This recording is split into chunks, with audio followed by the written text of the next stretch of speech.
Welcome to the School of Love, the place where miracles are normal.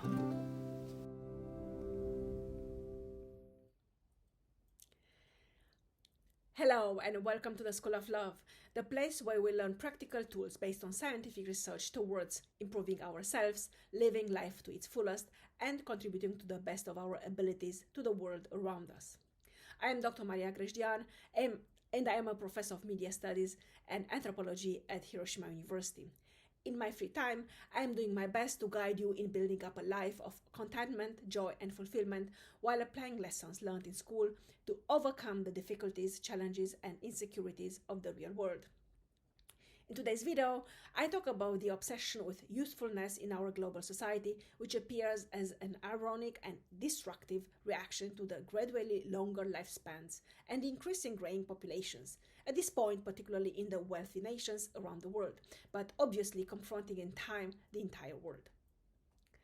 I outlined 5 ideas why this obsession is destructive, so that by the end of this video you will hopefully gather a concrete idea of how to deal with the challenges and joys, for that matter, of growing old and of growing older. But now, first things first, that is 2 disclaimers. The first disclaimer serves to strongly emphasize the fact that this YouTube channel, The School of Love, is not part of my educational and research activities at Hiroshima University. It is nonetheless part of my privilege, joy, and sense of duty to propagate and implement knowledge, information, as well as motivation and inspiration outside the limited framework of academic endeavors. Together, we can build up a better tomorrow for as many of us as possible. The second disclaimer relates to the fact that I am a trained musician and musicologist, not a psychologist, therapist, or counselor.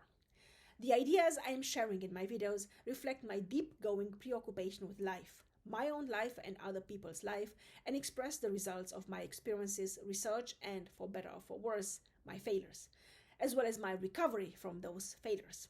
Recovery which is still ongoing. The ideas expressed in the videos on this channel, named The School of Love, cannot and may not and must not replace the consultation with specialists in whichever areas of your life you might have questions or you might struggle with.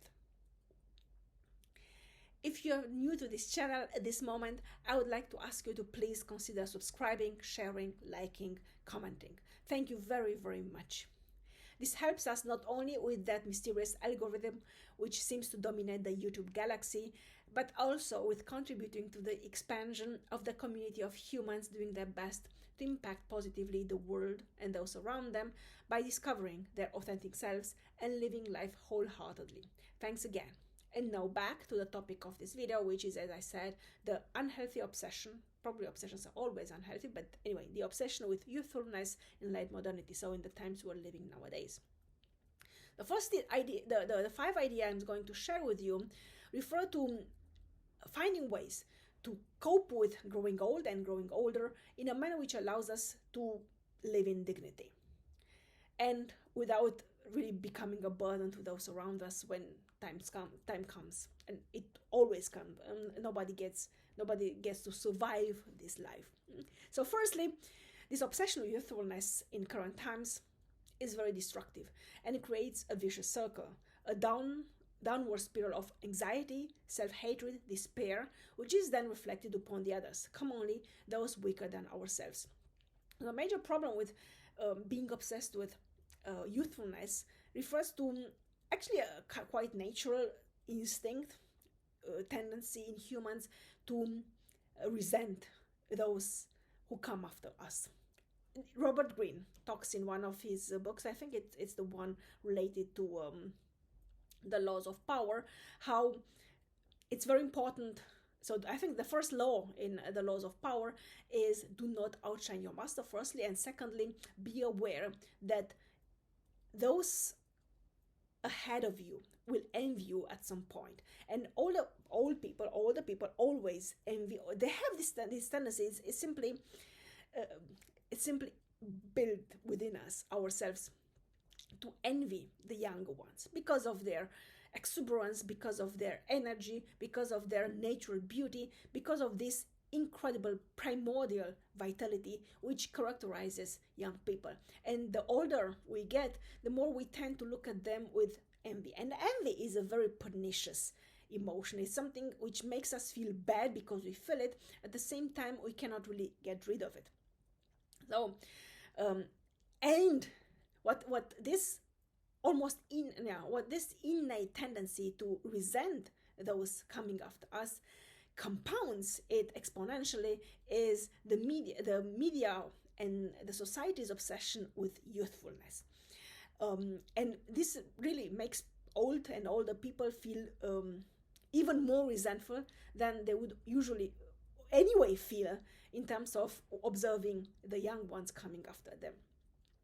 So, and in doing so, old and older people, so I'm 45 right now, so I don't feel this envy towards younger generation, but I know other people are feeling it, and we talk about it. Every time you hear that adage, oh, young people nowadays, or when we are younger, we did this and that. This is simply an expression of envy, which is in the end an externalization or an internalization of one's powerlessness towards staying young forever. Time passes for all of us, and we have to accept it and cope with it. And so this obsession, second point, is that this obsession with youthfulness in our societies, and very strongly promoted by mainstream media and then implemented by all this anti-aging treatments, which is in itself a multi-billion industry.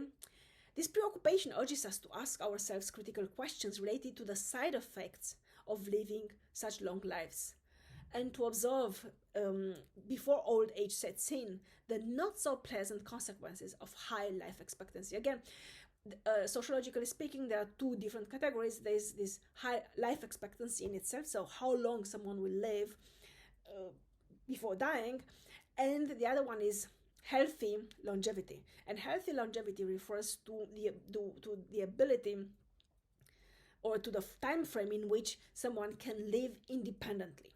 So if you become at some point dependent on others, depending on a carer, on a nurse or something like that, you are not longer having a healthy longevity. You live long lives, but you are dependent on others. So sociologists have started to make this differentiation, I would say, between life expectancy and healthy longevity. And what each of us actually should strive for is healthy longevity. It's very important. And this relates to number 3, which is we have to think of ourselves in terms of not so much how long do we want to live, and to do our best to live as long as we can, so essentially to cling to life, but to develop a pragmatic view of what old age really means, and to set up in place mechanisms and strategies to live in the framework of the healthy longevity as long as possible, and then to shorten as much as possible the period of time in which we are dependent on others, and correspondingly to save money, to save resources for that period of time. So because we really have to learn to develop radical pragmatism in relation to our abilities to take care of ourselves in old age, and to prepare for sustainable alternatives in case, well, the shit hits the fan sooner rather than later. So at some point we will all be dependent on others. But it's a difference if we are dependent on others for care for a couple of days, a couple of weeks, or month, or even years, or even decades. So, and this obsession of society with youthfulness actually blindsides us from dealing with old age, and from preparing ourselves for old age in a healthy and proactive manner. Because we, instead of accepting the passage of time as it is, as a very natural cycle within the bigger framework of the cosmos, we focus so much on appearing looking younger, or appearing as if looking younger, appearing youthful, that we forget to prepare ourselves for growing old. And in those moments when we will need to do that, it will be too late.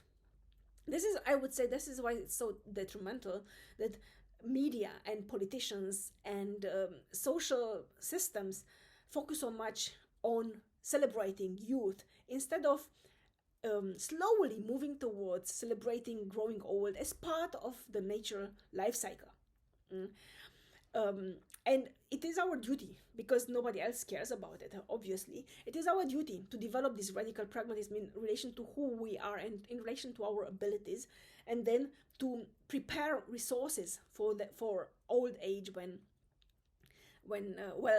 we'll need care at some point. As I said, it could be one day, a couple of days, it could be a couple of weeks, but in case it becomes months or years, that's problematic. Because number 4, we must learn to regard our children as independent humans with their own lives, aspirations, dreams, and not as our non-paid caregivers for unlimited periods of time. Yeah. And we must learn to respect and love them for who they are, not for what they could do for us when we are not able to take care of ourselves by ourselves. It's again a very controversial topic, because everybody thinks, yeah, children, you produce children, you put children into this world so that someone takes care of you when you are old and frail. And I always think that's very unhealthy. That's very selfish to start with. Yes, you brought these children into the world, and was your decision, your choice. Children never had the opportunity to say yes or no, and you took care of them actually for a very limited period of time. Now, let's be very honest. Children, they come completely unprepared and very vulnerable and very dependent on grown-ups. But this is a couple of months, and then the more time passes, the more independent they become. And at some point, it becomes really a point to allow them to become as independent as possible, so completely independent, to let them really go so that they build up their own lives. Now, when we grow old and frail, we never know how long actually the period of time in which we need caregiving will last. As I said, it could be a couple of days, it could be a couple of weeks, but as someone living in Japan, I've seen cases in which these people need 24 hours a day, 365 days a year, so permanent care.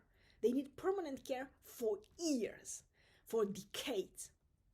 And let's be honest, after the age of 80, in best case scenario, after the age of 80, each of us will need care, will need someone to help us survive the challenges of everyday life. But then again, it's a difference if you need permanent care for decades, or if you need some help once in a while with grocery shopping, for instance. Yeah. So, and most people rely on their children, and this is very selfish.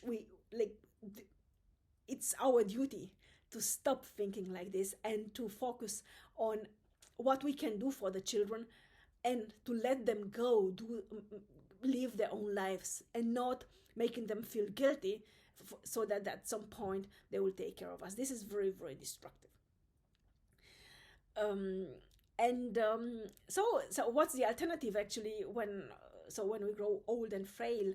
So in order to transcend this obsession with youth in media and in society nowadays, is that intragenerational solidarity and care must begin now, not later when there are essentially no alternatives left. And what this refers to is that we can learn, as we grow old and older, we can learn to develop solidarity among the same generation.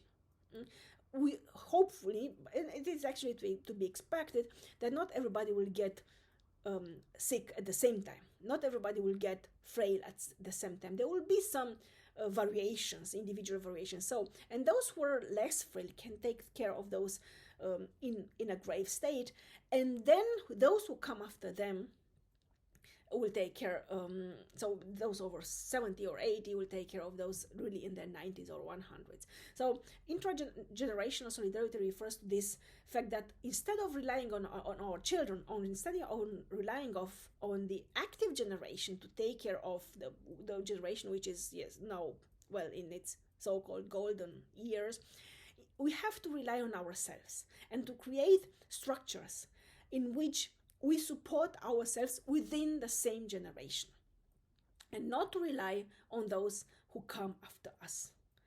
And again, this was actually a video on youthfulness, but this obsession with youthfulness in current times hinders us from seeing potential solutions to the problem of graying societies, which are not really graying, they're completely whitening societies, or whitening societies. Really to understand that at some point there will come a point in time when we can, the social system as it was constructed, I think the one who put the foundation of the social system was Otto von Bismarck, the German chancellor. And they were very self-aware back then that social systems cannot work when a majority of the population would live long enough to take advantage or to profit or to benefit, not to profit, but to benefit from those systems. So that would be for today. I hope I gave you some food for thought. I hope we can spark a discussion on this topic, a constructive and compassionate discussion, not a discriminatory one. And I'm looking forward to welcoming you again very soon on this channel. Thank you very much. Love and peace to you all.